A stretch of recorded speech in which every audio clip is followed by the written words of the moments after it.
본 방송에서 제공하는 투자 정보는 투자 판단에 대한 조언입니다. 방송에서 제공하는 주식의 가치, 가격 상승 및 가격 하락에 대해서는 방송사에서 보장하지 않습니다.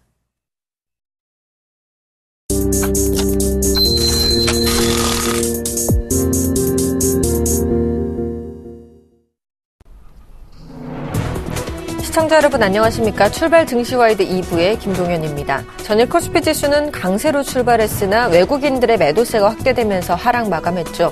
한국은행이 기준금리를 또 인하했는데 금리 인하가 어느 정도 좀 예정된 수준이어서 호재로 작용하지는 못했습니다. 반면 코스닥 지수는 2거래일 연속 상승 마감했습니다. 간밤 글로벌 증시의 마감 상황은 굉장히 좋지 않은 모습인데요. 오늘도 저희 출발 증시와이드와 함께 하시면서 시장에 맞는 대응 전략 세워보시기 바랍니다. 출발 증시와이드 2부 먼저 준비된 주요 코너들부터 함께 살펴보시죠.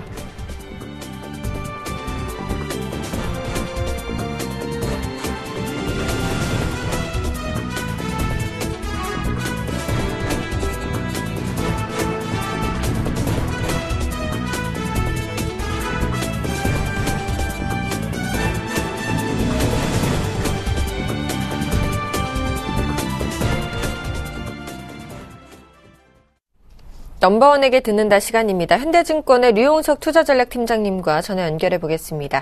안녕하십니까? 네, 안녕하십니까? 네, 간밤 뉴욕과 유럽 증시 모두 글로벌 경제 둔화에 대한 공포감이 확산된 가운데 미국 경제 지표마저 부진하게 나오자 패닉 상태에 가까운 흐름을 보이며 마감했습니다. 특히 유럽 증시 3% 안팎의 급락세를 연출했는데요. 앞으로 글로벌 시장 어떻게 지속이 될까요? 예, 최근 뚜렷한 특징 중에 하나는 미국과 독일 중심이 됐던 유로존 증시의 낙폭이 상대적으로 이머징보다도 크다는 점을 좀 볼 필요가 있을 것 같습니다. 즉 지난해 이맘때쯤 전에는 버냉키 출구 전략 때는 오히려 신흥 시장이 좀 크게 흔들렸고요. 선진국이 좀 상대적으로 안전한 지역이었는데요. 오히려 최근에는 선진국이 크게 흔들리는 반면에 이머징은 상대적으로 좀 그래도 조정폭은 좀 제한적인 모습들을 보이는데요. 역시 문제의 발단은 유로존에서의 경기 문제와 드라기 총재의 정책에 대한 신뢰성, 이렇게 좀 문제를 압축할 수 있겠고요. 미국은 이달 말에 있는 통화 정책에 대한 불확실성 같습니다. 즉 테이퍼링을 종료하고 기존대로 정상화 과정으로 갈 건지 아니면 최근에 나오는 일련의 상황들을 봐서 또다시 현재의 정책 기조를 연장하기 위한 다른 액션을 취해야 될지에 대한 갈등이라고 볼 수 있는데요. 이런 불확실성이 사라질 때까지는 아마 유럽과 미국 증시의 흔들림은 지속될 가능성이 높고요.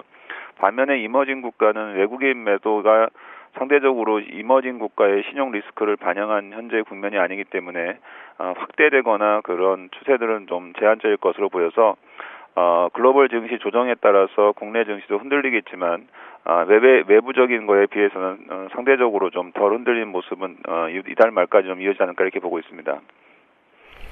네, 국내 시장의 방향성에 대해서는요, 추가 가격 변동성보다는 시간과의 싸움이 필요한 기간 조정 가능성을 전망하셨던데요. 그렇게 보시는 이유에 대해서 분석 좀 해주시죠.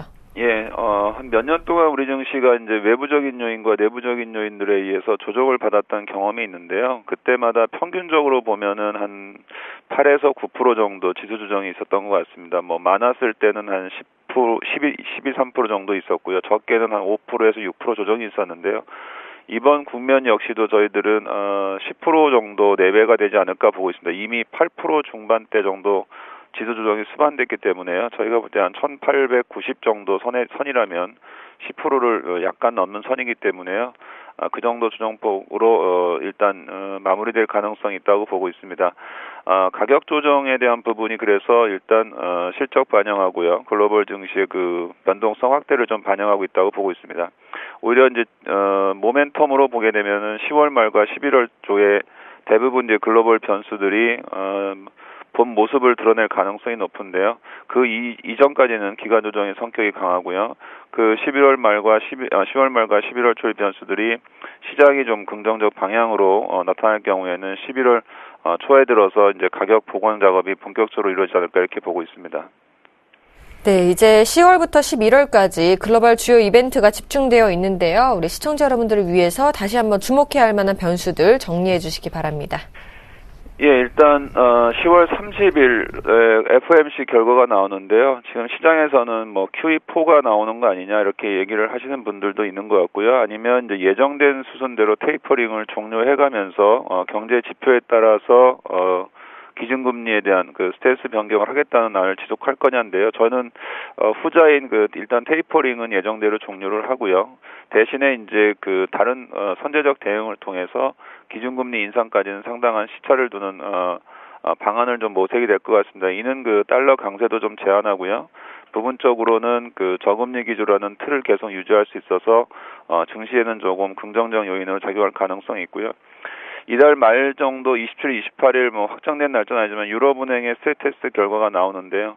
이 결과가 나오게 되면은 그 다음 달 있는 11월 4일 초반 정도에 ECB 정책 회의로 연결될 것 같습니다. 즉 현재 유로존이 직면하는 문제에 대해서 독일이 약간 조금 미온적 반응을 보이고 있지만 최근 위험 요인이 독일에서도 감지되기 때문에요. ECB의 정책이 11월 달에 좀 더 구체적일 가능성이 높습니다. 그래서 27일, 8일 정도의 유럽은 테스트 결과 역시도 당장은 부담스럽지만 오히려 그것을 지나가는 과정에서는 오히려 좀 긍정적인 반응도 가능하고요. 또 10월 말쯤에 있는 브라질 선거 결과인데요. 호세프가 되면은 좀 부정적이라는 전망들이 있었는데 현재 여론 결과는 호세프가 열세다라는 전망들이 좀 있는 것 같습니다. 그래서 브라질에 대한 정책적 리스크도 좀 10월 말이면 해야 될 것 같고요. 실적도 역시 이제 다음 주 중반부터가 피크지만 실질적으로는 그 다음 주인 28일, 9일 정도면 대부분 주요 기업들이 마감되는데요. 그 결과가 이제 주가에 선반영되는 과정이기 때문에 일단 10월 말까지도 이제 기업 실적 피크도 예정된 변수다 이렇게 볼 수 있겠습니다. 네, 이번에는 우리 시장 얘기를 좀 해보겠습니다. 이번 주 들어서 시장이 하락하면서 코스닥 역시 투매 현상이 일어났죠. 중소형주들 굉장히 좋지 않은 모습을 보이고 있는데요. 그동안 상대적으로 강했던 중소형주들 왜 이렇게 하락하는 걸까요? 전망 좀 짚어주시죠. 예, 3분기하고 4분기 실적 전망을 놓고 보면은 중형주 쪽이 가장 대형주나 소형주보다 우위에 있고요. 그래서 중형주의 상대적 강세 국면은 유지되고 있는 상황이긴 합니다. 다음에 이제 소형주 같은 경우에는 4분기가 되면은 이제 좀 실적 모멘텀이 현저히 좀 떨어진다는 단점을 갖고 있습니다. 그동안 이제 대안으로서의 소형주가 부상됐던 측면들에 대해서 조금 경계하는 목소리가 나올 수 있는 시점이라고 볼 수 있는데요. 그래도 여전히 대형주에 대한 시장의 시각이 그렇게 좋지 않기 때문에 여전히 매매나 이런 측면에서는 소형주가 우위를 보이는 건 맞습니다. 그런데 소형주 같은 경우는 수급과 심리적인 측면들이 상당히 중요한데요.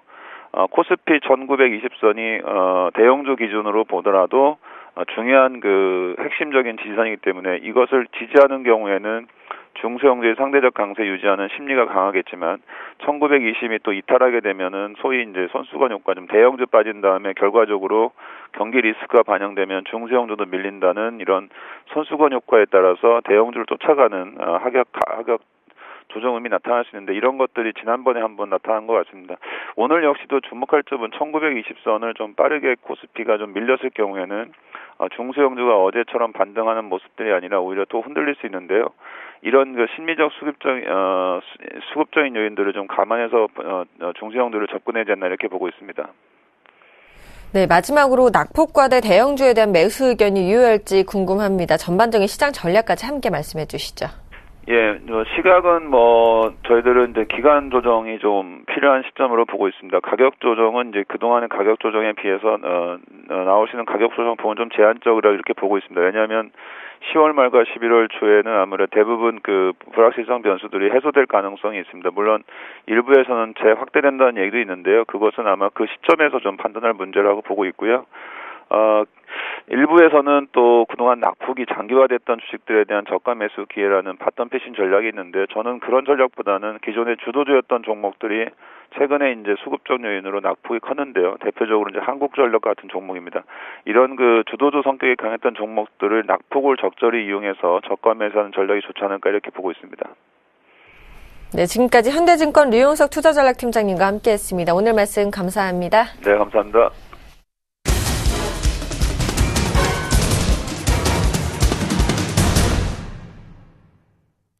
시초가 공략주를 알아보는 시간입니다. 이상로의 한방 시작해 보겠습니다. 샘플러스 이상로 멘토님 자리하셨습니다. 어서 오세요. 네, 반갑습니다.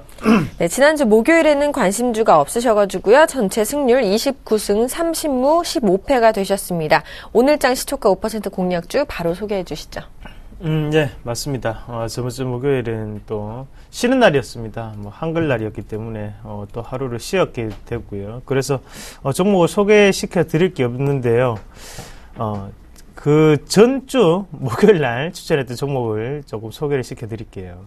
자, 거기 대한약품이라는 종목 잠시 한번 보고 넘어가도록 하겠습니다. 대한약품 잠깐 한번 볼게요. 자, 우리가 이 방송에서 일전에 이제 말씀을 드리고 난 다음에 그때는 또 아쉽게 또 이게 참 뭡니까 그때 우리가 무승부를 또 기록했던 종목이었죠. 자, 하지만 이제 이 꼬리를 틀면서 다시 한번 시세 자체가 크게 형성이 되는 그런 모습입니다. 자, 이거 제가 이런 말씀을 드리는 이유는 자기가 추천했던 거 한 번 더 얘기하는 거 이런 부분을 말씀을 드리는 게 아니라 우리가 정말 시세적인 부분에서 내일 시세가 날지 아니면 오늘 시세가 올라올지는 아무도 몰라요. 근데 사실 그것은 이 주가를 올리는 부분은 아니고서는 아무도 모릅니다. 대신에 이 가격대 구간에서는 크게 빠지지 않고 무조건 오를 수 있겠다. 시간적인 부분 자체는 제하고라고 만약에 조건을 달았을 때는 거기에 대해서는 제가 확실하게 말씀을 드릴 수가 있다는 거죠. 자, 대한약품 같은 경우는 마찬가지예요. 추천을 하고 난 다음에 자, 주가 자체가 거의 지금 캔들 한번 보시면 일봉이잖아요. 그러면 이 두 번 10캔들이 지나고 난 다음에 이렇게 오르는 모습이에요. 그럼 이 10캔들 자체를 우리가 해석을 하기에는 상당히 힘들다는 거죠. 하지만 결국에는 이 종목이 올라갈 수 있는 종목이다. 추세적으로 변환됐던 종목이다라는 부분을 우리가 좀 더 생각을 하시는 게 더욱더 중요한 거라고 말씀을 좀 드리겠습니다. 자, 하루하루 시세에 연연을 하시다 보면 정말로 돈이 녹아내립니다. 예, 하지만 우리가 갈 수 있는 종목군에 대해서 좀 더 관심 있게 지켜보시고 오늘 크게 올랐다. 그러면 정말 운이 좋았구나. 아니면 일주일 안에 또 크게 올랐다. 정말 나는 착한 일을 많이 했었구나. 이렇게 좋은 종목을 들고 있으면 오르는 거는 당연지사인 거고요. 거기에 대해서 오늘 오를지 아니면 일주일 뒤에 오를지 그 부분 자체는 시장의 영향을 가장 크게 받는다라는 거 그렇게 조금 더 명심하시고 시청자분들이 가지고 있는 종목군에 대해서 좀 더 이렇게 확고한 신념을 가지고 지켜보신다면 분명히 좋은 성과가 있지 않겠나 그렇게 조금 말씀을 드리겠습니다. 자, 오늘 소개를 해드릴 종목은요. DGB 금융지주입니다. 그래서 자, 한번 같이 보도록 하겠습니다. DGB 금융지주 말이 어렵죠. 영어가 어렵습니다. 자, 이게 참 지금 이 DGB 금융지주를 말씀을 드리고 난 다음에 시청자분의 절반 정도는 어이없는 표정을 조금 짓고 계신 분들 많으실 거예요. 이 종목이 뭔데? 기업은행이면 기업은행이고 우리금융이 우리금융이지 DGB 금융지주는 뭔데? 자, 쉽게 대구은행입니다. 자, 대구은행이고요. 자, BS 금융지주는 어디입니까? 부산은행이죠. DGB 금융지주는 바로 대구은행입니다. 대구 지역의 향토은행이구나 라는 부분을 우리가 조금 보실 필요가 있겠고요. 그러면 이 종목군이 다른 여타의 은행주하고 다른 점은 뭘까? 라는 부분이겠죠. 다 똑같습니다. 일단은 대출에 대한 금리 자체, 상품성 자체가 다시 한 번 더 주목될 수밖에 없는 상태라는 거죠. 거기에서 우리가 대출을 받게 되는 이유가 뭡니까? 돈이 필요했을 때, 그리고 또 한 가지는 집이 사고 싶을 때 대출을 많이 씁니다. 그러면 최근 들어서 부동산 경기 자체가 활성화되었고 분양률이 아낌없이 마감이 되는 곳이 있죠. 바로 대구 지역이 아낌없이 마감이 되고 있습니다. 그렇게 따졌을 때 이 대구은행의 실적적인 부분의 개선이 상당히 빨리 될 수 있겠구나라는 부분을 좀 더 눈여겨보실 필요가 있겠고요. 자, 그만큼 지역에 대한 밀착도가 상당히 높은 은행이 바로 이 대구은행입니다. 자, 경쟁은행들 대비해서요, 5에서 10%의 높은 여수신율을 나타내고 있거든요. 그만큼 향토은행, 자, 광주에 가면 광주은행이 있어요. 향토은행 자체는 그 지역 구민들이 좀 더 많이 이용할수록, 그리고 좀 더 밀접할수록 실적적인 분위기가 더욱더 많이 나타날 수 있다는 거죠. 그런 면에서 본다면 대구은행이 지금 같은 경우에는 상당히 밀접한 관계를 가지고 있다라고 말씀을 좀 드리겠고, 제가 앞서서 말씀드렸지만 지역 내 활발한 부동산 경기를 조금 들 수가 있습니다. 지금 부동산 경기가 대구 경북 지방에는 상당히 긍정적으로 흘러가고 있습니다. 그런 부분을 봤을 때 이런 은행주들 같은 경우에 다시 한번 봐야 되지 않겠나. 그렇게 말씀을 드리겠고요. 자, 그러면 거기에서 이제 가격을 잡는 부분은 바로 차트입니다. 차트를 보면서 제가 어떻게 이 가격을 잡았는지 한번 같이 보도록 하겠습니다. 자, 일단 월봉부터 숲부터 보면서 넘어가면 됩니다. 자, 숲을 먼저 보시면요. 어때요? 자, 2011년에 상장이 되고 난 다음에 현재까지 꾸준한 박스권 안에 놓여 있는 상태입니다. 4년 동안 맞죠? 상당히 오랜 기간 동안 모아왔던 과정이 반복되고 있는 상태예요. 자, 그러면 주봉을 한번 보시면요. 지금 상장이 되고 난 다음에 똑같이 계속적으로 갇혀있는 그런 모양이에요. 하지만 이런 갇혀있는 박스권 안에서 추천하는 이유는 바로 지금 자리가 돌파를 해냈고, 그리고 은행에 대한 가치, 은행 업종에 대한 가치가 바뀌었기 때문입니다. 자, 금리 인하라는 부분 자체는 은행주들이 다시 한 번 더 실질적인 개선세를 불러일으킬 수 있습니다. 사실 금리 인상보다도 더욱더 좋은 혜택을 볼 수 있는 시간입니다. 자, 왜냐하면 적금에 대한 부분 자체, 우리가 돈을 은행에 애치를 시키면 그 적금 자체는 그대로 은행이 보유를 하고 있는 게 아니라 그 돈을 다시 한 번 더 기업한테 빌려주면서 거기에 대한 금리를 받는 개념이죠. 그러면 지금 대출이라는 것은 은행에 보유하고 있던 애치금 자체를 다시 한 번 더 개인들에게 나누어주는 그런 개인들이 나눠주고 거기에 대한 수수료를 받는 부분입니다. 자, 그랬을 경우에 예금에 대한 수수료 자체는 이렇게 국민들한테 지급하는 수수료는 바로 기업들에게 받아서 그것을 다시 한 번 더 이렇게 돌려주는 과정이 바로 개인들에게 주는 거기 때문에 은행 자체가 그렇게 큰 마진이 남지 않아요. 하지만 대출 같은 경우에 은행이 마진이 상당히 많이 남는 경우가 되겠죠. 그러면 현재 이 금리 인하라는 부분 자체에서 우리가 은행 업종이 다시 한 번 더 크게 탄력 있게 올라갈 수 있겠구나라는 부분을 우리가 전망을 해볼 필요가 있기 때문에 현재 이 자리에서 말씀을 드리는 거고, 자, 일봉도 한번 같이 볼게요. 자, 일봉 한번 같이 보시면요. 지금, 자, 맥점을 한번 보겠습니다. 자, 왜 이 자리인지는 공개 방송에 들어오시면 알 수 있습니다. 아니면 강연에 들어오세요. 그러면 가르쳐 드릴게요. 자, 이 가격대를 한번 같이 보시면요. 현재 이 16,100원, 16,000원 가격 구간에서 여러 가지 손바뀜이 이루어지면서 지금 다시 한번 지지가 나타나고 있는 상황입니다. 하지만 제가 봤을 때는 빠른 상승은 없더라도 안정적으로 우리에게 수익을 줄 수 있는 종목이라고 저는 생각을 합니다. 그래서 일주일 안에 5%를 달성할지 안 할지는 확실하게 장담을 못 드리겠습니다. 하지만 이 종목을 가지고 계셨을 때 시청자분들이 수익을 볼 수 있다라는 거에 대해서는 저는 힘주어 말씀을 드릴 수가 있겠습니다. 그만큼 은행주들의 달라지는 면모, 그리고 거기에 지방은행에서의 달라지는 면모를 우리가 좀 더 체크를 해보시면 이런 차트적인 부분 자체가 이해가 되지 않겠나, 그렇게 조금 말씀을 드리겠습니다. 자, 매수가는요, 시초가 말씀드리겠고요. 1차적인 목표가는 플러스 5%, 그리고 손절가는 하단에 15,500원 손절가를 잡아드리겠습니다. 네, 오늘장 시초가 5% 공략주는요, DGB 금융지주를 소개해 주셨습니다. 강연회가 있으시죠? 예, 강연회가 있습니다. 네. 자, 2014년 10월 25일 날 토요일은요, 오후 1시에, 동부증권 인천지점이에요. 동부증권 인천지점에서 강연을 하고요. 오후 1시입니다. 오후 1시고. 자, 그리고 26일 날 일요일은 오후 1시에, 자, 우리 투자증권 목동 지점이에요. 예, 둘 다 건물이 화려합니다. 그래서 들어오기가, 딱 문 앞에서, 다시 돌아가야 되는 거 아닌가 이렇게 생각하지 마세요. 건물이 화려할 뿐이지 거기 안에 제가 있으니까요. 오셔가지고 한번 들어보시고 가시기 바라겠습니다. 알겠습니다. 이제는 인천과 목동으로 가신다니까요. 많이 참여해 보시면 좋을 것 같습니다. 지금까지 샘플러스 이상루 멘토님과 함께했습니다. 고맙습니다. 네, 고맙습니다.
장 개장까지 2분여 정도 앞두고 있습니다. 오늘장 전망과 출발 상황 분석을 스타인베스트의 윤동식 대표, 동양증권 W 프레스티지 센터의 정유성 PB님과 함께하겠습니다. 안녕하십니까?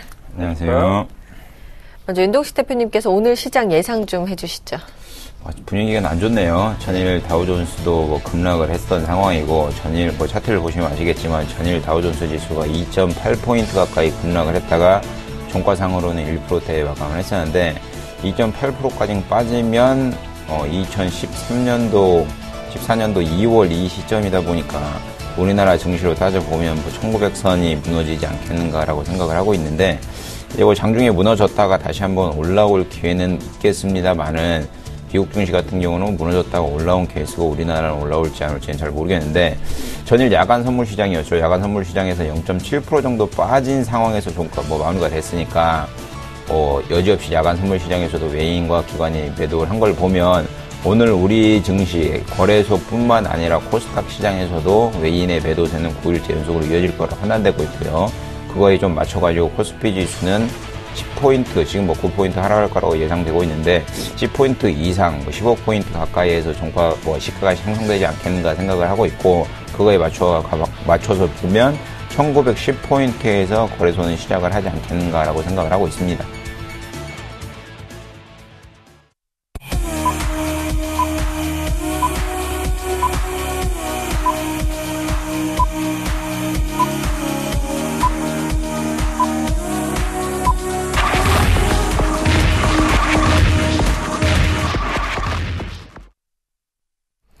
10월 16일 목요일 우리 시장 개장을 했습니다. 개장 분위기 한번 살펴볼까요?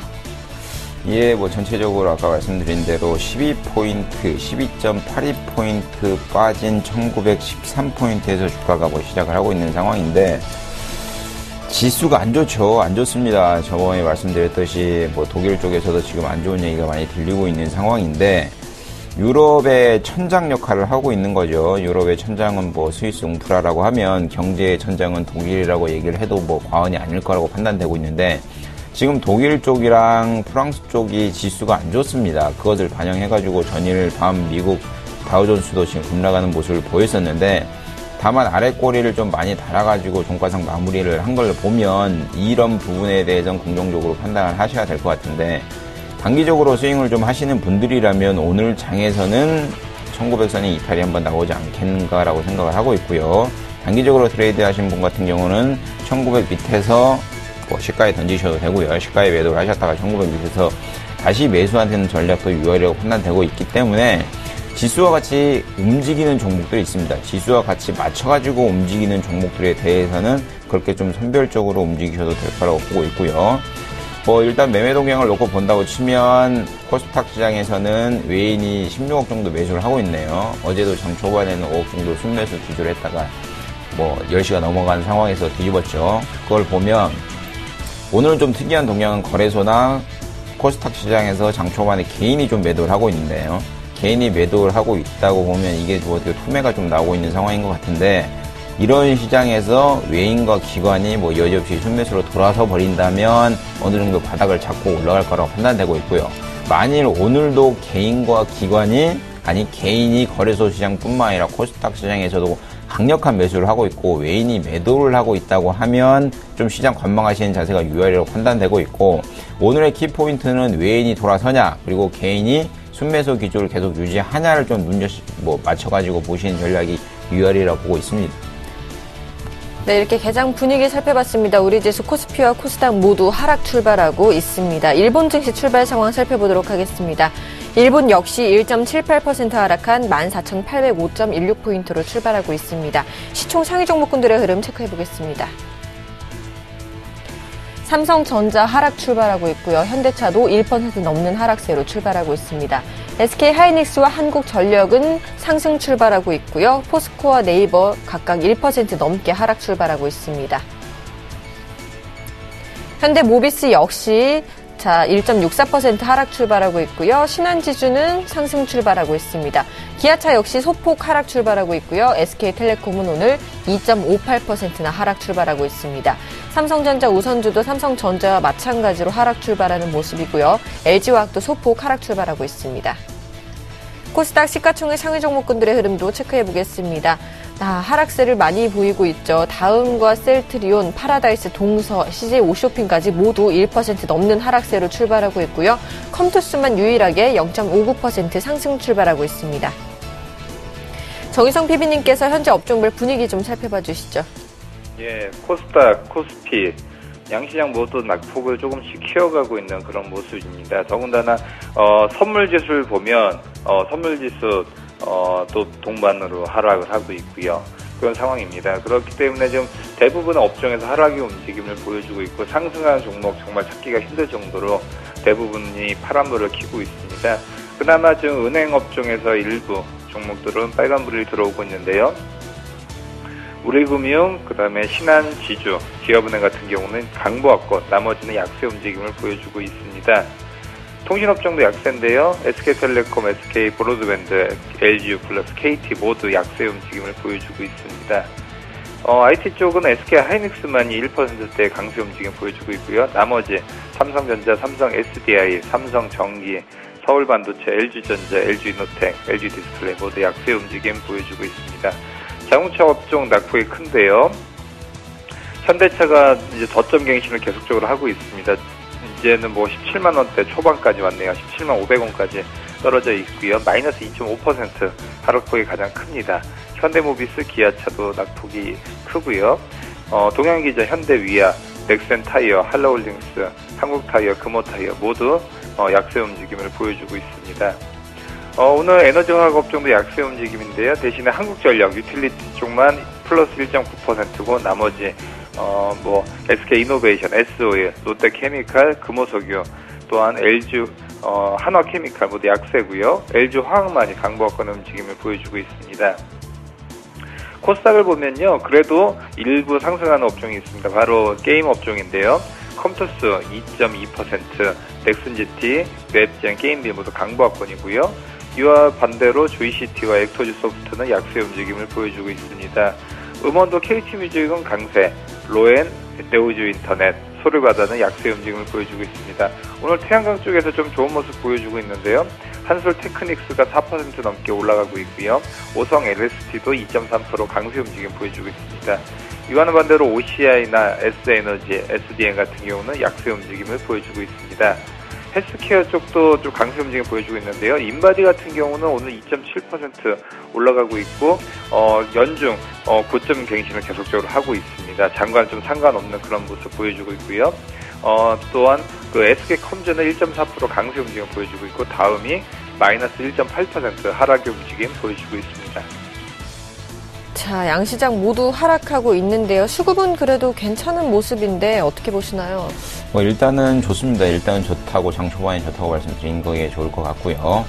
기관은 오늘도 거래소 시장에서는 34억 정도 매수를 하고 있고 주체는 금융투자가 되고 있겠네요. 중차가 되어 있는 상황이고 연기금이 좀 매수가 들어와줬으면 좋겠는데 연기금은 아직까지는 좀 보수적으로 오히려 7억 정도 매도를 하고 있는 걸 좀 보여주고 있기 때문에 연기금이 만약 오늘 구원투수로 들어온다면 어제와 그제는 금융투자와 투신에서 좀 매수를 했었죠. 근데 오늘은 거기 맞춰가지고 연기금까지 매수가 좀 들어온다면 지수가 하방으로 떨어지는 거에 좀 방어적인 성격을 가질 수 있을 것 같고요.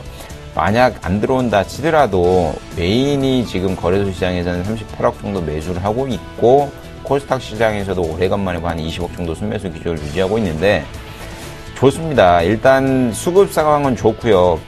개인이 거래소 시장이나 코스닥 시장에서 지금 매도가 급격하게 나오고 있는 걸 보면 수급 상황은 좋다고 판단되는 게 맞는 것 같고 근데 이제 이 분위기가 지속적으로 계속 유지가 돼야 되는데 만약 유지가 안 된다고 하면 장중에 주가가 조금 밀렸다가 다시 오지 않겠는가라고 생각을 아까 말씀드린 대로 생각을 하고 있고 지수가 만약에 밀린다고 하면 1900선은 가볍게 좀 이탈을 하고 저희에게 이제 하방 지지선이 있죠. 강력한 지지선이 1880선이 있기 때문에 이 선을 찍고 오냐 아니면 안 찍고 그냥 어느 정도 선에서 1900선에서 좀 마무리가 되지 않나라고 이제 차별적으로 생각을 해보셔야 될 것 같은데 아직까지 우리나라 시장의 종합적인 모멘텀이 있진 않습니다. 어제 기준금리를 0.25% 인하했는데도 불구하고 주가가 좀 맥을 못 추는 걸 보면 우리나라 증시에는 아직까지 주도주라고 그러죠. 차세대 주도주가 선별적으로 좀 안 나오지 않았나라고 생각을 하고 있기 때문에 외국인의 매도 패턴이 계속 유지되고 있는데 그 매도를 오늘 어느 정도 뭐 기관이랑 뭐 외인이 좀 힘을 맞춰가지고 좀 하방을 좀 막는다고 하면 어느 정도 1900선에서는 지지가 나오지 않겠는가 생각을 하고 있기 때문에 시장은 오늘 좀 관망하시는 장세로 좀 눈여겨보시는 게 좋을 거라고 보고 있습니다. 알겠습니다. 이렇게 시장 수급 분위기 살펴봤고요. 이제 외환시장 흐름 살펴보도록 하겠습니다. 유진투자선물의 이주연 연구원과 전화 연결해 보겠습니다. 안녕하십니까? 네, 안녕하세요. 자, 오늘 환율이 3원 50전 하락하면서 출발하고 있는데요. 현재 외환시장 분위기 살펴봐 주시죠. 네, 달러원 환율 어제 종가 대비 3원 50전 하락한 1059원 60전에 출발했습니다. 이후에 바로 반등해서 1061원 40전까지 고점을 높이기도 했지만요. 다시 반락하면서 현재는 1059원대 초반에서 거래가 이루어지고 있습니다. 오늘 환율은 글로벌 달러와 약세 하락할 것으로 전망이 되고 있습니다. 지난밤에 미국 경제지표가 부진한 모습을 보였는데요. 미국의 9월 소매 판매가 전월 대비 0.3% 감소해 1월 이래 처음으로 하락을 기록했다는 소식이 전해지면서 소비가 큰 부분을 차지하고 있는 미국 경제에 있어서 수요가 둔화되고 있음을 시사했습니다. 이에 미국의 조기 금리 인상 전망이 약화가 되면서 달러는 하락 압력을 받았는데요. 투자자들이 위험 자산인 주식을 매도하고 안전자산인 엔화와 금 그리고 미국 국채로 물려들었고 미국 금융시장이 출렁이는 속에서 달러가 하락을 했습니다. 그러면서 여기 환율도 하락을 했습니다. 달러원 1개월물이 1062원 오전에 최종 호가됐습니다. 최근 1개월물 스왑포인트 플러스 1원 40전을 고려하면 어제였죠. 어제 한물한 종가였던 1063원 10전보다는 약 2원 45전 정도 하락한 셈인데요. 달러와의 그 약세에 비해서 원화가 그렇게 크게 강세를 보이지는 못했는데요. 원화 역시 위험 자산이기 때문에 하락폭이 그렇게 크지는 않았던 것으로 보여집니다. 또 하나 주목해야 할 것이 미 재무부의 반기 환율 보고서인데요. 이 보고서에서 한국이 원화의 추가 절상을 허용해야 한다라는 내용이 나왔습니다. 환율의 하락 재료로 작용할 수 있는 그런 내용인데요. 큰 영향은 없겠지만 그래도 달러 약세가 겹치면서 여기에의 달러 매도 심리를 이끌어낸다면 그 환율의 하락 요인으로 작용할 수 있기 때문에 역시 좀 주시를 해야 할 것으로 보여지고요. 그러나 미국 시장에서도 그러했듯이 위험 자산 회피 심리에 따른 외국인의 주식 순매도가 환율의 하단을 지지할 것으로는 예상이 되고 있습니다. 결국 오늘 환율은 미국 달러의 약세로 하락 압력을 받겠지만 위험 자산 회피 심리로 인해서 하락폭은 그렇게 크지 않을 것으로 전망이 되고 있습니다. 예상 환율 범위는 1057원에서 1063원입니다. 자, 지금까지 유진투자선물의 이주연 연구원과 함께 외환시장 동향 살펴봤습니다. 오늘 말씀 고맙습니다. 네, 감사합니다.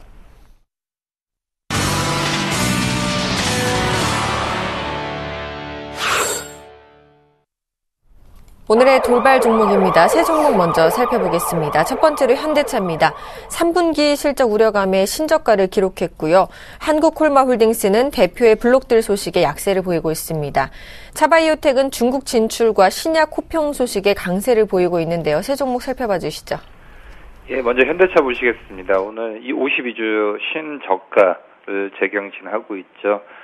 정말 바닥 모르게 빠지고 있고, 최근에 코스피나 뭐 그런 종목들을 보면 정유주도 그렇고요, 조선주들도 그렇고 또 자동차도 같은 움직임을 이어가고 있는데요. 계속적으로 저점을 끝없이 내려가고 있죠. 이런 원인들을 살펴보면 우선은 가장 큰 부분은 실적이 아닐까 싶습니다. 근데 그래도 그나마 섹터 중에서 자동차 업종 섹터는 그나마 정유주라든지 아니면 조선주들보다는 그래도 실적 섹터에 대한 가이던스가 그나마 좀 타격이 덜할 텐데, 그래도 시장이 안 좋다 보니까 이런 부분에 대해서도 민감하게 반응을 하고 있는 그런 모습을 보여주고 있네요. 우선은 제대로 밀린 시기가 현대차 같은 경우는 한전부지 입찰 소식이었죠. 9월 18일 날 거의 10% 넘게 하락을 한 뒤부터 주구장창 지금 빠지고 있는 그런 모습을 보여주고 있습니다.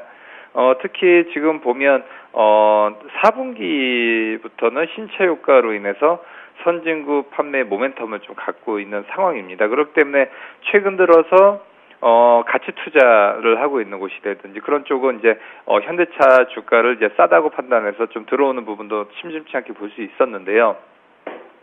그렇다고 하더라도 좀 더 밀리고 있습니다. 이런 부분은 비단 4분기 신차 효과가 있다고 하더라도 지금 시장이 상당히 안 좋다는 거. 그 다음에 두 번째는 자동차 시장을 빠르게 일본 시장이라든지 아니면 중국 쪽에 대한 내수 쪽에서 중국 자동차 시장이라든지 그런 쪽에서 빠르게 대체를 하고 있는 그런 시장 부분도 글로벌 플레이어들 입장에서는 상당히 좀 안 좋게 보고 있는 부분을 볼 수가 있습니다. 그렇기 때문에 지금 외국인들 지금 보면 거의 지금 뭐 계속적으로 좀 매도를 하고 있는 그런 모습을 볼 수가 있기 때문에 글로벌 플레이어들 입장에서는 중국 내수 쪽에 있는 중국 자동차 회사를 롱을 하고 현대차 같은 경우 숏을 하는 경우가 굉장히 많았었습니다. 그렇기 때문에 중국 뭐 주식도 요즘 관심 많으신데 그런 종목들 보면 신고가를 경신하는 종목들도 상당히 많이 있고요. 그런 부분에서 자동차 회사들도 몇 군데가 있는데 그렇기 때문에 현대차 앞으로 그냥 뭐 PER 몇 배니까 싸다 그런 논리가 아니라 글로벌 MS를 어느 정도 갖고 갈 수 있고 과연 현대차가 더 늘릴 수 있냐, 늘릴 수 없다라고 하면 주가는 밀릴 가능성도 크다라고 볼 수 있겠고요. 하지만 17만 원 선 여기서 좀 더 밀리지는 쉽진 않겠다. 하지만 이제 체계적 위험이라고 하죠. 일본장이 유럽장이 빠지고 미국장이 빠지면 그냥 성장성이 없고 지금 현재 주가가 싸다고 하더라도 밀리는 그런 순간이기 때문에요. 이렇게 빠져서 싸다라는 논리로 가기에는 좀 힘든 시장이다라고 볼 수 있을 것 같습니다. 두 번째 말씀드릴 종목은 한국콜마 홀딩스입니다. 우선 최대 주주가 지금 보유 지분의 일부를 매각했다는 소식에 의해서 장 초반에는 좀 밀렸다가 지금은 오히려 오늘 장 초반에 마이너스 5%까지 갔다가요. 지금 다시 도리어 지금 플러스 2.5%까지 강세 움직임을 보여주고 있습니다. 최대 주주가 윤동환 대표이사인데요. 블럭딜을 통해서 왓슨 홀딩스에다가 750만 주 중에서 73만 주를 매각한다고 지금 공시를 한 상황이고요. 그렇기 때문에 이렇게 처음에 대주주가 물량을 매도했다라고 하면 시장에서는 회사에 무슨 문제가 있는 거 아닌가라고 생각할 수 있지만 750만 중에 73만 주이기 때문에 10%도 채 본인의 지분에서 매도를 안 했기 때문에 그런 부분보다는 아무래도 뭐 현금이라든지 그런 쪽에 대한 니즈가 있어서 된 것으로 파악을 하고 있고요. 뭐 한국콜마 홀딩스 같은 경우는 업황, 화장품 쪽에 대해서 뭐 중국 진출이라든지 여러 가지가 있기 때문에 앞으로도 시장에서는 그나마 가장 강한 섹터다라고 볼 수 있기 때문에요. 한국콜마 홀딩스 계속적으로 시장과 전혀 상관없는 움직임을 보여주고 있다라고 볼 수 있고요. 여기서 지금 주가대에서 좀 접근을 하기가 굉장히 좀 힘든 그런 주가대라고 볼 수 있을 것 같고요. 그렇기 때문에 이제는 중국 쪽에 대한 숫자가 찍히는 것들을 확인하면서 접근을 해야 될 그런 시기다라고 볼 수 있을 것 같습니다. 세 번째로 말씀드릴 종목은 차바이오텍입니다. 오늘 8.3% 강세 움직임인데요. 중국 시장 진출과 그다음에 신약 가치에 대한 기대감이 있죠. 우선은 그 자회사 CHO를 통해서 해외 병원 확대 계획을 지금 단계적으로 진행을 하고 있고요. 북경 메디컬 타운의 불임센터가 개선될 것으로 지금 보여지고 있습니다. 그렇기 때문에 앞으로 지금 현재 대체 치료제가 없는 국내 50만 명 규모의 황반병성 치료제 시장에 대해서도 지금 차바이오텍의 독보적인 기술력이 있기 때문에 여러 가지로 본다라고 하면 차바이오텍 앞으로 성장 동력은 상당히 무궁무진한 회사다라고 볼 수 있을 것 같고요. 하지만 예전에도 여러 가지가 이벤트가 있었지만 그런 단기적인 그런 대주주의 물량 지분 변화라든지 주가 관리라든지 그런 부분에 대한 시장에서의 신뢰도를 찾는 것도 상당히 중요해 보인다라고 할 수 있을 것 같고요. 그런 부분이 된다라고 하면 지금 주가대 같은 경우는 상당히 접근이 가능한 주가대라고 볼 수 있을 것 같습니다. 하지만 오늘 그 강력한 저항대에서 밀리고 있습니다. 오늘 고점이 13,400원인데요. 이쪽이 정확하게 지금 저항선에 걸려져 있거든요. 이쪽 부분에서의 그런 매도세가 상당히 강하다라고 볼 수 있고요. 그렇기 때문에 오늘 접근을 안 한다라고 하면 오히려 이런 부분은 그런 13,400원 이상 부분을 뚫어주는 모습 보면서 접근을 하는 것도 상당히 중요하다. 이런 부분을 못 뚫어준다라고 하면 지지부진할 가능성도 상당히 크다라고 볼 수 있을 것 같습니다. 이어서 세 종목 살펴보도록 하겠습니다. 첫 번째로는 SK 하이닉스입니다. 강세 흐름을 보이고 있는데요. 낙폭과대 인식이 있기 때문인 것 같습니다. 삼성전기는 이익 전망 하향에 신저가를 기록했고요. 한솔테크닉스는 3분기 호실적에 급등을 보이고 있습니다. 세 종목 살펴봐 주시죠. 일단 SK 하이닉스부터 보겠습니다. SK 하이닉스 같은 경우는 뭐 관심이 많이 있었던 종목이죠. 27,000원 이때부터 관심이 많이 있었던 종목인데 SK 하이닉스를 투자하실 때 제가 가장 눈여겨보셔야 될 게 마이크론 테크놀로지 주가랑 필라델피아 반도체 지수 연계시켜가지고 보시는 게 가장 유효한 전략이라고 말씀드리는 게 맞는 것 같고요. 왜 그러냐면 외인이 SK 하이닉스를 사는 이유는 간단합니다. 왜? 필라델피아 반도체 지수가 오르고 마이크론 테크놀로지 지수가 주가가 너무 많이 올라서 차세대 차선책이죠. 차선책으로 종목을 찾다 보니 이제 삼성전자가 될 수 있고, 삼성전자는 IM 쪽으로 너무 많으니 SK 하이닉스를 사자 해가지고 26,000원대부터 고점 52,000원대까지 거의 100% 이상 수익이 나 있는 상황인데도 불구하고 이제 주가 좀 많이 밀렸는데, 지금 낙폭과대 인식으로 인해서 주가가 이제 200일 이평선, 일봉상으로 보면 200일 이평선도 무너진 4만원대까지 많이 밀렸었죠. 밀렸는데도 불구하고 이제 낙폭이 조금 감소가 됐다 해서 주가가 급등을 하고 있는 모습을 보이는데, 오늘 주가 지수가 지금 안 좋습니다. 17포인트 가까이 빠져가지고 1908포인트까지 내려왔는데도 불구하고 어떻게 보면 SK 하이닉스는 호실적이 3분기에 나올 거라는 기대 때문, 그리고 주가가 낙폭이 과대하다는 기대 때문에 주가가 연일 4일째 양봉을 나타내고 있는 상황인데, 이런 기업에 투자하는 방법은 매우 간단합니다. 어떻게 투자하시는 게 가장 간단하냐면, 방송을 보시는 분들은 단기적인 성향을 가진 분들이 매우 많을 거라고 생각을 하고 있고요. 그거에 좀 발맞춰가지고 설명을 드리면, 이런 종목은 실적이 3분기에 신한에서 오늘 보고서가 좀 나왔죠. 3분기에 1조 500억이 나올 거다. 1조 영업이익 기준으로 1조 500억 기준이 나올 거다. 그리고 어디 쪽은 1조 3,500억이 나올 거다. 이런 3분기 기대치가 점차적으로 높아지고 있기 때문에 기관의 꾸준한 매수를 수급 상황으로 매수를 받고 있는 상황을 보여주고 있고요.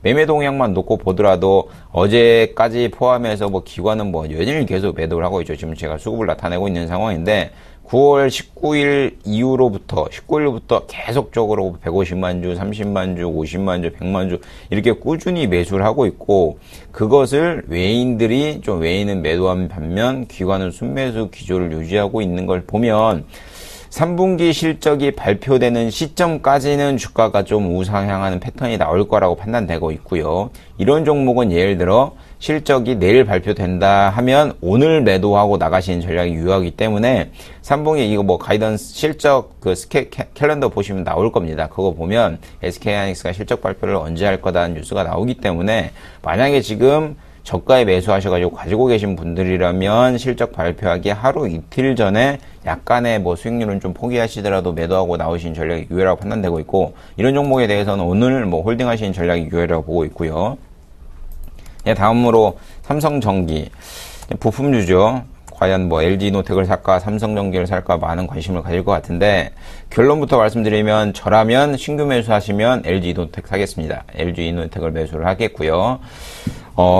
이익 전망이 점차적으로 하향한다. 3분기 실적이 안 좋다. 목표가를 51,000원으로 낮춰야 된다. 중국 시장을 잡고 있는데 중국 쪽도 이익이 감소되고 있다.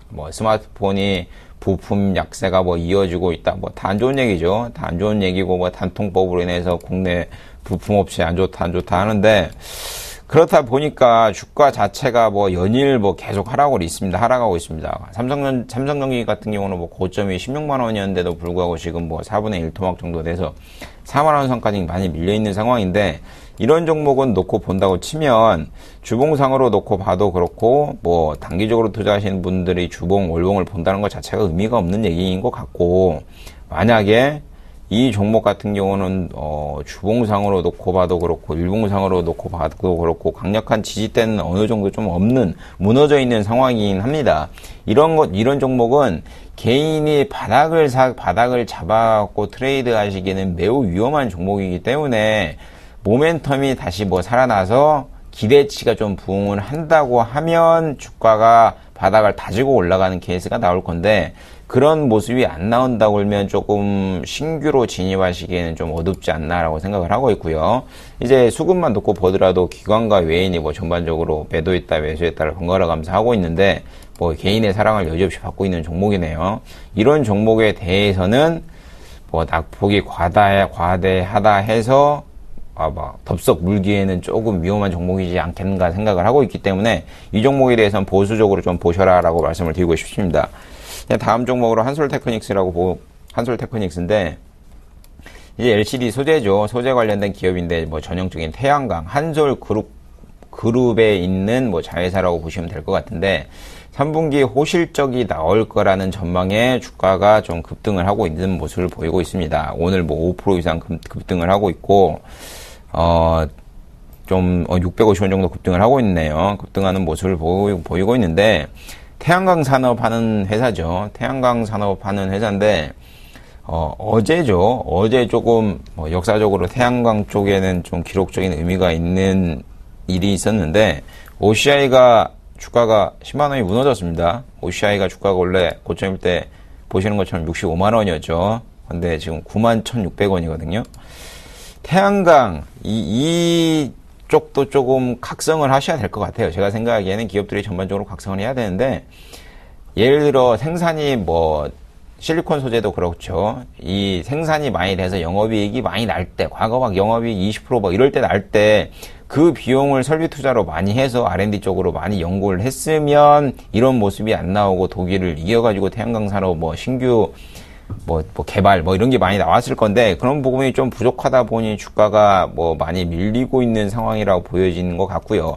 한솔테크닉스 같은 경우는 뭐 우회적으로 3분기 영업이익이 뭐 긍정적으로 나온다 해서 주가가 급등을 하고 있는 모습을 보이고 있는데 이 종목도 저는 좀 보수적으로 보고 있고요. 만일 이 종목을 가지고 계신 분들이라면 뭐 어제 아니면 그제 운 좋게 신규 매수를 하셔가지고 종목을 가지고 계신 분들이라면 저라면 15,000원 선이 만약에 올라온다고 치면 지금 저는 이 종목을 갖고 있으면 14,000원 정도에 매도를 할 건데 14,000원 선만 오더라도 이 종목 같은 경우는 좀 매도를 하시고 익실현하시고 다른 종목에 관심을 가져보시는 전략도 유효하리라고 보고 있습니다. 네, 이렇게 한솔테크닉스까지 살펴봤고요. 이어서 세 종목 더 살펴보겠습니다. 첫 번째로 통신주들입니다. 단통법 개정 움직임에 일제히 약세 흐름 보이고 있고요. CJ 대한통운은 싱가포르의 로지스틱스를 인수한다는 기대감에 강세를 보이고 있습니다. 신세계건설은 CB와 BW를 검토한다는 소식에 급락세를 보이고 있는데요. 세 종목 살펴봐 주시죠. 예, 먼저 이동통신주들부터 보시겠습니다. 오늘 통신주들 일제히 약세 움직임을 보여주고 있고요.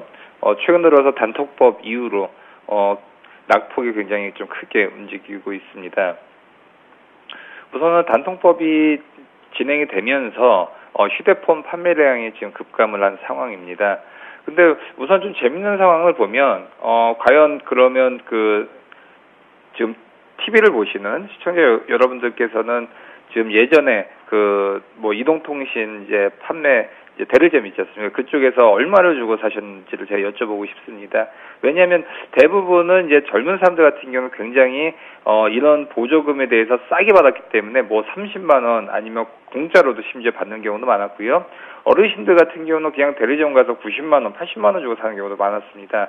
이것을 평균을 냈다라고 보시면 되거든요. 모든 휴대폰을 싸게 인터넷을 통해서 싸게 산다, 아니면 대리점 가서 비싸게 산다라는 개념이 아니라 이런 것들이 공시가 됐다는 거죠. 그 공시를 통신사와 휴대폰 제조사가 얼마씩 내는 것만 규제를 안 할 뿐이지 사실은 지금 시청자 여러분들 정도의 그런 대부분의 분들은 그냥 대리점을 가셔도 이제는 몇십만 원이 싸게 사시는 거를 좀 보실 수가 있습니다. 그렇기 때문에 제가 봤을 때는 지금 통신주들 밀리는 부분이 지금은 정확히 단통법을 모르고 지금 휴대폰 비싸게 사는 거 아니냐라고 생각하실 수 있겠지만 기존에 그냥 대리점 가셨던 분들은 지금 휴대폰이 사실은 싸게 팔리는 거고요. 휴대폰으로 인터넷상에서 싸게 사시는 분들만 비싸진 겁니다. 그렇기 때문에 이런 부분에 대해서는 밀리는 부분은 좀 제가 봤을 때는 좀 과도하다라고 볼 수 있을 것 같고요. 그렇기 때문에 통신주들 같은 경우는 이렇게 밀렸을 때 한 번쯤은 접근을 해봐도 좋다라고 볼 수 있을 것 같습니다. 어차피 휴대폰이 바뀌었을 때는 한 번쯤은 다시금 바뀔 수가 있고요. 그 다음에 사실은 이동통신사가 휴대폰이 많이 바뀐다라고 해서 좋은 부분도 물론 있겠지만 이미 데이터를 무제한을 쓸 수 있는 그런 기종의 뭐 LTE라든지 적어도 3G 중에서도 최신형 쪽으로는 대부분이 바뀌어 있는 상황입니다. 그렇기 때문에 이동통신사에서는 휴대폰을 굳이 뭐 많이 판매가 안 된다고 하더라도 대부분의 그 통신료 부분에서의 그런 그 정액제 부분이 상당히 고가로 지금 이미 진행이 돼 있기 때문에 단통법으로 밀렸을 때는 오히려 저 같은 경우는 통신주는 접근을 해봐도 좋다. 단순한 그런 이벤트로 인해서 밀렸기 때문에 저가 매수는 한번 들어가도 좋다라고 볼 수 있을 것 같고요. 특히나 연말 때 이제 배당 시즌이 도래가 되고 있지 않습니까? 그렇게 되면 통신주들 같은 경우는 한 2에서 3% 현재 주가 대비해서 줄 것으로 예상이 되고 있기 때문에 여러모로 봐도 지금 같았을 때는 통신주도 한번 분할로는 접근해봐도 좋다라고 볼 수 있을 것 같습니다. 두 번째 종목은 대한통운인데요. 대한통운 오늘 신고가의 움직임을 보여주고 있습니다. 대한통운 같은 경우는 싱가포르 물류회사를 지금 인수한다는 소식에 의해서 52주 신고가를 경신을 하고 있습니다. 싱가포르 APL 로지스틱스를 지금 인수를 추진설에 대해서 조회 공시를 요구를 한 상황이고요.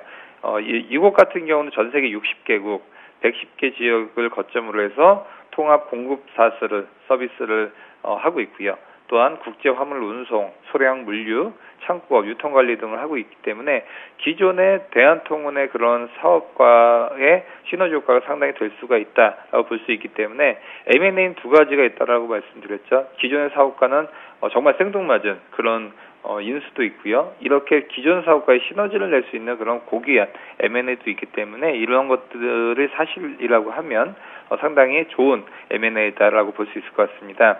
3분기 영업이익도 400억이 넘어서면서 전년 대비해서 흑자 전환에 성공할 것으로 예상이 되고 있고요.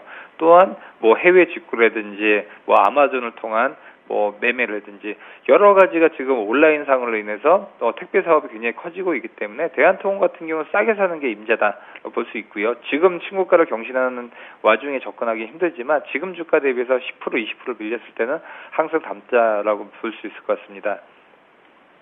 마지막으로 말씀드릴 종목은 신세계건설인데요. 전환사채와 신주 인수권부 사채 발행을 검토하고 있다라는 소식에 의해서 약세 움직임을 보여주고 있습니다.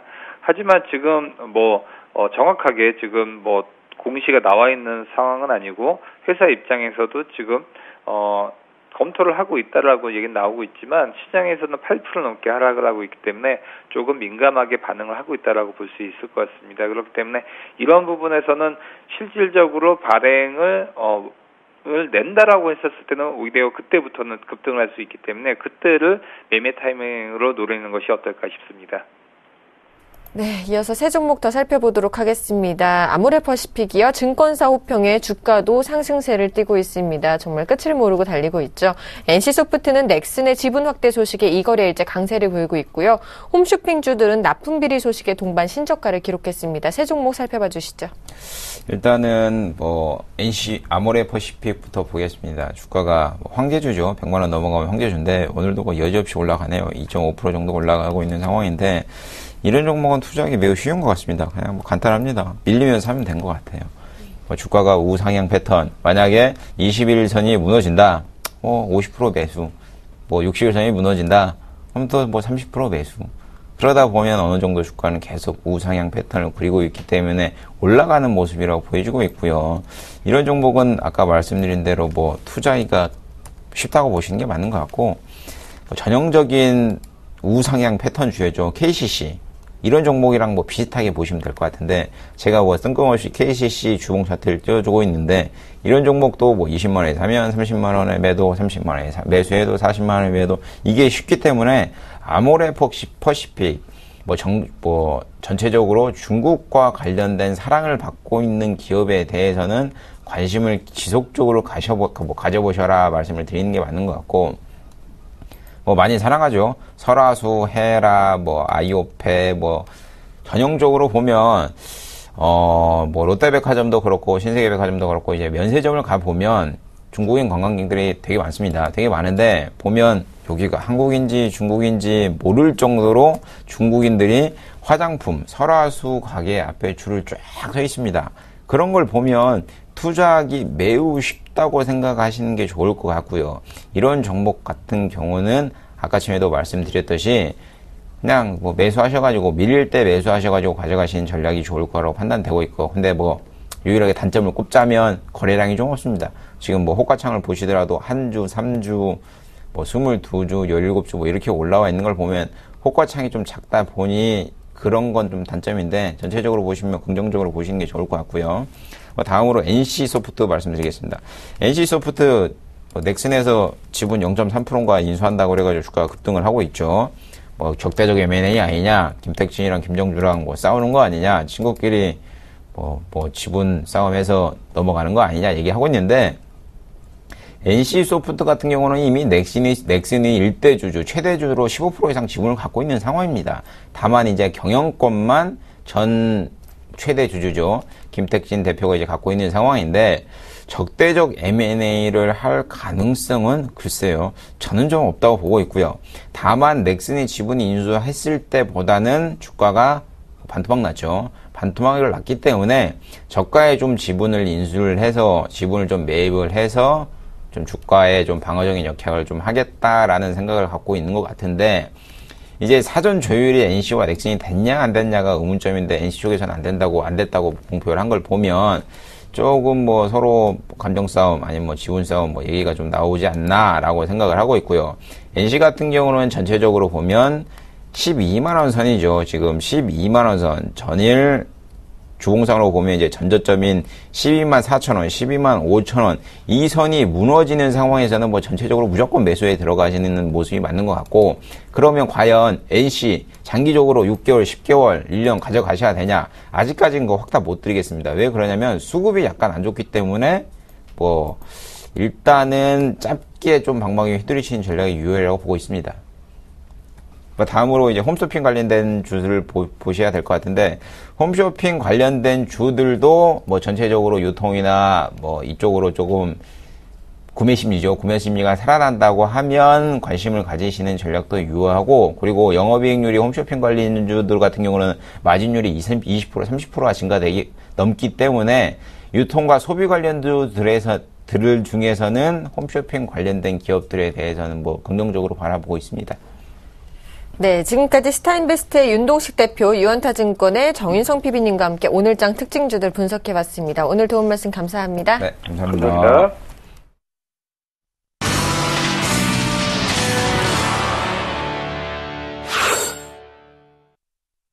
오인의 투자 전략 시간입니다. 화면으로 함께 전략 만나보시죠. 최희승 차장님입니다. 선조정받은 한국 증시 바닥을 확인 중이다라고 말씀해 주셨고요. 정영훈 팀장님입니다. 대형 수출주 중심의 매수 관점으로 접근해보자라고 말씀해 주셨습니다. 김혜란 연구원입니다. 실적, 자산 가치, 수급 동향에 따른 낙폭과대주를 분할 매수하자라고 말씀해 주셨고요. 김현겸 주식팀장님입니다. 유가 하락은 실질 구매력이 증가할 수 있다라고 말씀해 주셨습니다. 안상현 대리님입니다. 과대 낙폭 분할 매수 관점을 유지한다라고 말씀해 주셨네요. 오늘은 동부증권 용산지점의 김현겸 주식팀장님과 함께하겠습니다. 안녕하십니까? 예, 안녕하세요. 자, 유가 하락은 실질 구매력이 증가할 것이다라고 말씀해 주셨는데요. 자세한 전략 세워주시죠. 예, 오늘 미국 시장이 하락을 했지만 나스닥의 하락폭이 가장 적은 그런 날이었는데요. 아무래도 나스닥은 경기에 굉장히 민감한 3대 지수 중에 가장 민감한 그런 지수고요. 최근에 낙폭이 어떻게 보면은 가장 과했다가 어제는 반등폭이 강했던 그런 모습인데요. 제가 제목으로도 말씀을 드렸지만 최근에 유가 하락세가 굉장히 가팔라지고 있는데 어떻게 보면 오늘 여름에 거의 110불에 다다랐던 WTI 국제유가가 아니라 두바이유를 생각해 보신다면 지금 두바이유 같은 경우는 오늘 83.42달러까지 하락을 했는데요. 우리와 실질적으로 관련 있는 이 두바이유의 하락 생각해 본다면 우리가 살아가는데 고정비로 유가가 차지하는 그런 휘발유나 경유 이런 기름이 차지하고 있는 그런 포지션이 굉장히 큰데요. 거기에 있어서 이 부분이 많이 세이브가 된다면 그러면 그걸로 우리가 다른 소비 관련으로 유용할 수 있다라는 관점에서는 경기 부양 효과가 어떤 것보다 강력하다. 특히 미국은 더 크겠죠. 미국은 자동차가 없으면 활동하기가 힘든 나라이기 때문에 이런 여러 가지 전반적인 유가의 하락은 이런 지금 불안한 심리가 개선이 된다면 충분히 향후 소비 관련 주식들의 이제 매기로 오히려 거꾸로 들어올 수 있는 환경이 되기 때문에 지금부터는 관련된 주식들 계속해서 보시면 좋을 것 같고요. 자동차 업종도 마찬가지겠죠. 아무래도 향후에는 오히려 지금 원 N 때문에 자동차가 굉장히 쉽지 않은 그런 상황 속에서 최근에 100엔이 955원까지 빠졌다가 최근에 1,000원 이상으로 다시 올라온 이런 환경들도 자동차 업종에 긍정적인 영향을 미칠 것이라고 생각이 되기 때문에 오히려 이런 불안한 시기에는 포트폴리오를 재편하는 계기로 삼으시는 방법이 좋을 것 같습니다. 네, 지금까지 동부증권 용산지점의 김현겸 주식팀장님과 함께 오늘장 핵심 전략 세워봤습니다. 도움 말씀 감사합니다. 네, 감사합니다.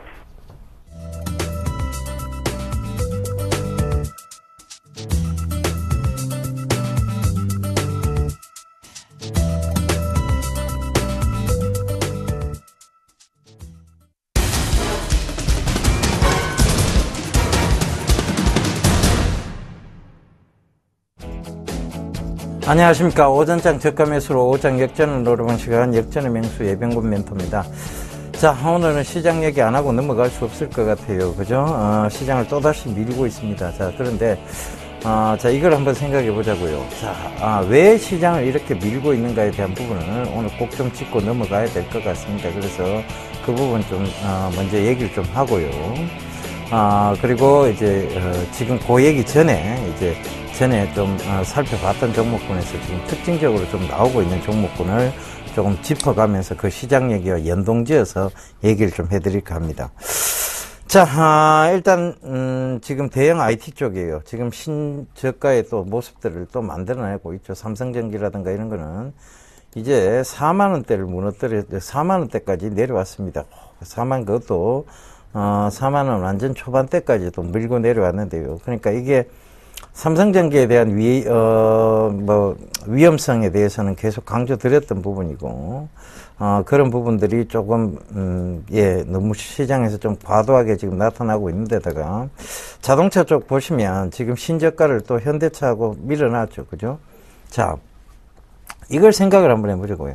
현대차, 기아차, 현대모비스, 제가 얘기 드렸습니다. 그죠? 자, 이 부분을 자, 지배구조와 관련해서 말씀을 드렸는데, 자, 이거는 오래전부터 지배구조와 관련해서 말씀을 드린 부분이에요. 자, 현대차, 기아차, 현대모비스에 대한 하락적인 부분에서 대다수의 전문가들이 땅에 대한 부분, 즉, 토지 매입에 대한 부분과, 그 다음에 환율 부분을 말을 하고 있어요. 그죠? 근데 그 환율, 과연 진짜 환율이 문제였다면, 지금 환율이 올라가고 있는데, 왜 현대차, 기아차, 현대모비스는 또 다시 더 신저가를 만들어냈냐. 그거를 한번 생각해 보자고요. 자, 환율이 문제가 아니었던 거예요. 그러니까 대다수 전문가분들이 잘못 보고 계셨다는 겁니다. 그리고 증권사분들이 잘못 보고 계셨다는 거죠. 결국은 지배구조에 대한 얘기였어요. 결국은 현대차, 기아차, 현대모비스가 지분이 적다 보니까 현대글로비스를 제외하고는 오히려 시가총액을 지금 이렇게 많이 떨어지면 그들은 덕이다라는 얘기까지 말씀을 드렸습니다. 그 점 좀 참고해 보시면 조선주 뭐 말할 것도 없이 지금 크죠, 그죠? 낙폭이 큽니다. 그래서 정유화학 역시 마찬가지고요, 그죠? 그런데 자, 대형 IT 쪽에 유일하게 지금 한번 보시면 빨간불이 들어와 있는 게 있습니다. SK하이닉스죠. 제가 많이 강조드렸던 SK하이닉스입니다. 자, 이게 왜 오늘은 그럼 올라올까요? 환율 때문에? 아니죠. 실적 때문입니다. 결국은 지금은 어닝 시즌이에요. 실적 발표와 관련된 시즌입니다. 그러면 이 불확실성이라는 이 안개장은 이 실적 발표와 더불어서 안개가 걷힐 수 있다는 반증을 SK하이닉스가 제일 먼저 보여주고 있는 겁니다. 그죠? 그래서 이 실적적인 측면으로 다시 봐야 된다는 거예요. 시장은 지금 굉장히 비정상적이고 비합리적입니다. 자, 진원생명과학 지금 최근 들어 굉장히 많이 오르죠. 콘돔 관련주 유니더스 최근에 굉장히 많이 오릅니다. 이유는 에볼라 바이러스 때문이죠. 자, 갑자기 에볼라 바이러스가 그죠? 에볼라 바이러스가 진원생명과학의 실적을 준 것도 아닙니다. 자, 에볼라 바이러스의 공포 확산이 갑자기 콘돔 콘돔의 어떤 매출 증가가 일어난 것도 아닙니다. 그죠? 그럼에도 불구하고 지금 그런 종목들만 각을 세워가고 가고 있다는 것. 이것은 뭐냐면 굉장히 비정상적인 구간, 비합리적인 구간에서 나타나는 테마성 재료의 폭발이라는 얘기죠. 결과적으로 뭐냐면 돈이 몰릴 때가 그쪽으로 몰려요. 근데 여러분들 그걸 한번 생각해 보세요. 지금은 어떤 분이 그런 얘기를 하시더라고요. 지금은 실적과 무관한 장이던데요. 실적하고 상관없이 떨어지던데요. 자, 그걸 여러분들이 따라간다고 생각을 해보세요. 실적과 무관한 종목에 지금이라도 늦지 않았다. 진원생명과학이나 유니더스를 한번 따라가 봐야지. 실적 안 나오는 회사들입니다. 그러면 그걸 따라갔을 때, 자, 죽어버리면 그거는 다시 희망이 없어요. 왜? 희망이 없는 순간, 자, 떨어지는 순간 희망이 없습니다. 왜? 실적이 안 받쳐주기 때문에 제가 늘 실적에 받쳐주지 않는, 즉 밸류에이션이 없는 회사들은 뼈쪽산을 그리면서 떨어질 수 있다는 얘기를 드렸어요. 그죠? 그러면 그걸 따라가서 물려버리면 몇 년이 아니라 결국은 손절하고 나와야 되는 장면입니다. 그러나 실적과 관련된 이런 SK 하이닉스를 사놓으셨던 분들은 결국은 상관이 없는 거예요. 오늘의 마이너스 1%, 내일의 마이너스 2%, 모레 플러스 3%, 이게 중요한 시장이 아니라고 분명히 말씀을 드렸어요. 결국은 실적과 관계된 종목을 사야 된다는 얘기를 드렸어요.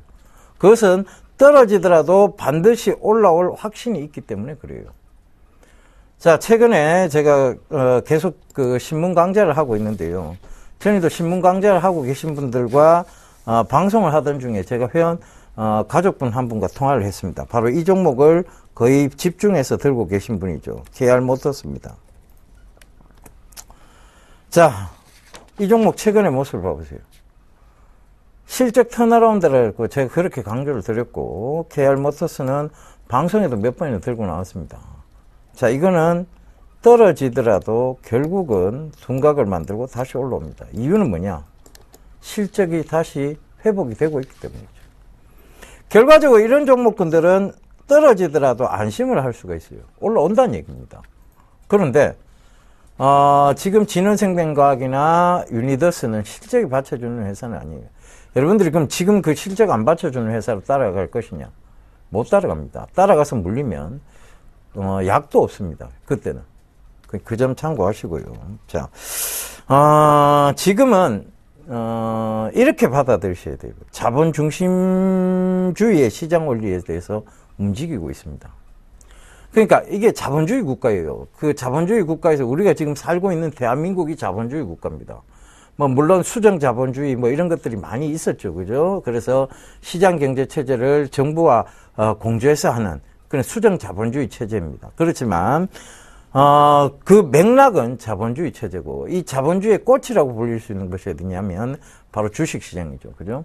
자본주의의 핵심이에요. 그러면 이 자본주의의 원리에서 보자면 돈으로 누르고 돈으로 들어 올리는 시장이에요. 오늘 자 아침에 수급 보니까 어이가 없었습니다. 외국인 살짝 던지고 있었어요. 코스닥에서. 기관 거기다가 보태고 앉아 있어요. 그죠? 그래서 시장 급락을 만들어냅니다. 별로 많지 않은 거래량으로. 그리고 선물도 외국인들 살짝 던지고 있었어요. 기관은 대량 사고 있고, 개인들도 던지고 있고. 자, 근데 이틀 전에 외국인이 선물을 어떻게 했습니까? 7천억어치나 샀죠. 이거는 뭐냐 하면, 결국은 돈으로 밀어붙였다가, 돈으로 살려 올렸다가, 돈으로 하는 장, 돈으로 흔드는 장이에요. 이 시장에서 여러분들이 기준도 없고 심리도 굳건히 하지 못한다면 결국은 이 시장에 돈만 녹아내리는 겁니다. 여러분들의 돈이 녹아내려서 그게 이득으로 나가는 거예요. 결국은 누군가가 돈을 잃어줬기 때문에, 개인 투자자들 중에 누군가가 돈을 잃어줬기 때문에 돈을 벌 수 있는 장을 만들어 나가는 겁니다. 그래서 그 부분도 참고해 보신다면 지금은 흔들거리는 매매를 할 때가 아니라는 소리예요. 그죠? 그 다음에 미국이 글로벌 경제 체제 쪽으로 간다는 얘기입니다. 비둘기파, 매파 있습니다. 그 매파에 대한 얘기들을 쑥 집어넣게 만들기 위한 하나의 포석 같기도 합니다. 지금이. 그렇죠? 그리고 어제 제넛 앨런이 거의 구원투수식 발언을 했죠. 미국은 지금 물가 성장률이라든가 이런 걸 봤을 때 경제 성장률을 맞춰가고 있다는 얘기를 했죠. 그러면서 미국이 어제 300포인트 가까이 이상 빠졌다가 다시 낙폭을 좀 축소시켰습니다. 그 점도 참고를 해보시고요. 자, 실적 제가 조금 전에 SK 하이닉스 보여드리면서 실적 발표와 더불어서 안개장은 거친다는 얘기도 드렸습니다. 그래서 그 부분 참고해 보시고요. 코스피 1920선 회복, 그 다음에 코스닥은 540선 지지 여부가 중요합니다. 자, 이거는 반드시 고선까지는 지켜놔야 됩니다. 왜? 자, 다시 들기 위해서예요. 그죠? 다시 들기 위해서니까. 자본주의 국가에서의 자본 생리로 본다면 결국은 이 선까지는 금일이라도 회복을 해놔야 될 것이라고 저는 생각을 합니다. 그래서 그 부분 참고하시고요. 자, 시장 많이 흔들거리고 있지만 여러분들만 기준을 꽉 잡고 가시면 되겠습니다. 흔들거리실 필요 없어요. 손실은 확정 안 하면 손실이 아니에요. 수익도 확정하지 않으면 수익이 아닙니다. 그 점 꼭 좀 참고하시고요. 제가 10시 10분부터 공개 방송 좀 진행하도록 하겠습니다. 여러분들 지금 굉장히 흔들거리실 것 같아서 온라인상 공개 방송을 먼저 좀 진행을 하고요. 그리고 강연에 주말에 있습니다. 토요일 날 지금 지금 자막이 나가고 있죠. 동부증권 인천 지점에서 토요일 날 하고요. 그 다음에 일요일 날은 목동 우리투자증권에서 우리투자증권 지점에서 합니다.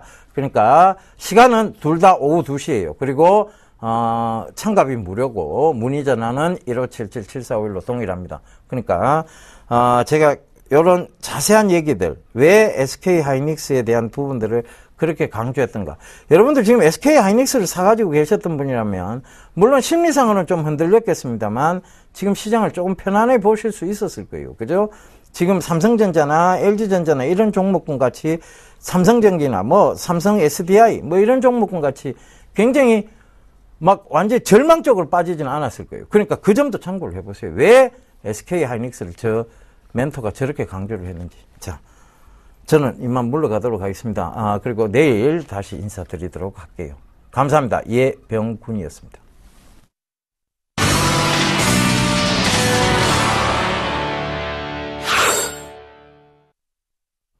현재 코스피 지수 기관의 매도 공세에 1900포인트를 간신히 지켜내고 있습니다. 현재 1907포인트에서 거래 중이고요. 코스닥 지수는 538포인트에서 거래 중입니다.